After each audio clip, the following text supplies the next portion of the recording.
I'm here today to give you some tips on what you can do to do a better job at the listening test, to get a higher score on the listening test.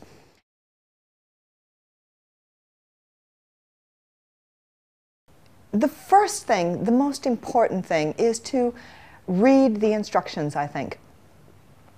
If you're not reading the instructions, you don't know exactly what it is that's required for the answer for the IELTS test.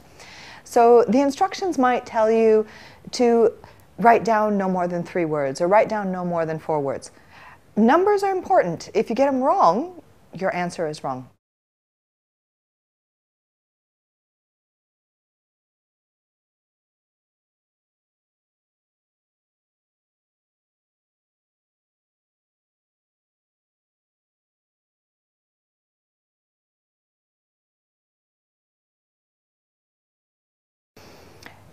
When you're given the test, there's a little blip that lasts about 30 seconds that says, you will now have 30 seconds to look at questions number 9 to 15. Anna Maria and Tom have persuaded Abdul to join the college badminton club. He is talking to the club secretary. As you listen, fill in the spaces 5 to 10 on the membership form. First, you have some time to look at the form. All right. When you're looking at those questions, what I would be doing is I would be looking for a couple of things. I would be looking for key words in the questions. I would underline them or circle them. The next thing I would do is I would think of synonyms, words that have a similar meaning to them.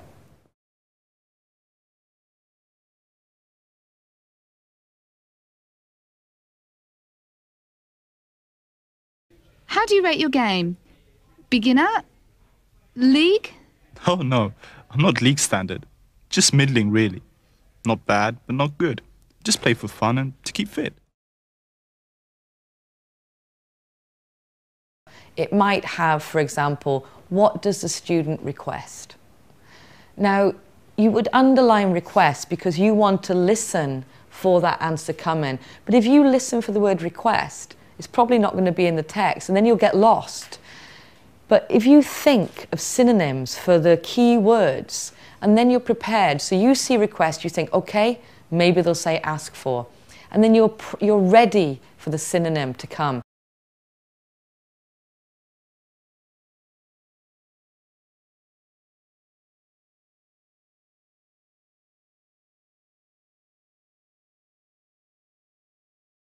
You might call your doctor and say, I want to make an appointment for 3:15 in the afternoon.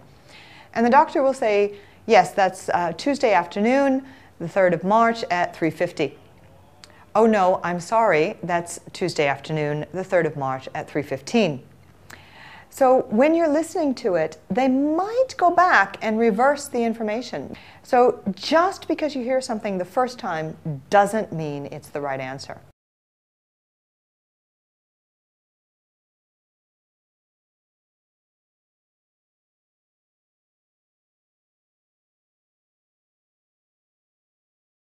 Also, look at the topic that it's talking about. For example, maybe it's talking about sport.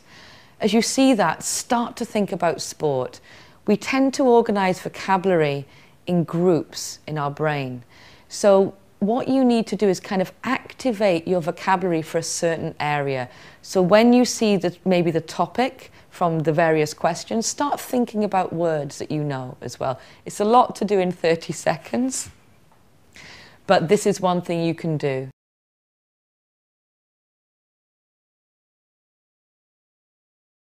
I've looked at students' work when they've done practice tests for me, and maybe the answer was 30 seconds, and the student wrote 30 S. S doesn't mean anything to me. I don't know what S is. Another student might have written 30 SEC. SEC is a standard abbreviation. If you're going to use abbreviations on the IELTS test, make sure you know what the standard abbreviation is for a native English speaker. I would say write out the word if you've got the time. Write the abbreviation when you're making notes for yourself on the test paper itself, because remember, on the listening test, you're given 10 minutes to transfer your answers at the end of the test. When you write out your answers on the answer sheet, write the whole word.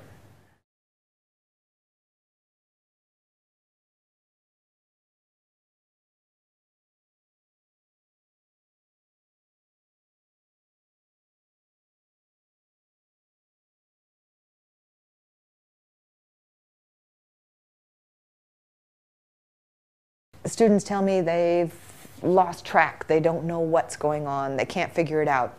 And then they start to panic and they lose their place. You need to think, if you miss an answer, don't worry about it, go on. Listen for key ideas. While you're listening, while you're lost, look down at your questions, find those key words and listen for them. Chances are you're going to hear a word that fits one of the words in the question. And if you hear the word that fits in the question, pick up from that point. You're given 10 minutes at the end to transfer your answers. And, you know, miracles happen. Wonderful things happen. You might remember the question. You might remember the answer at the end when you're filling in your answer sheet.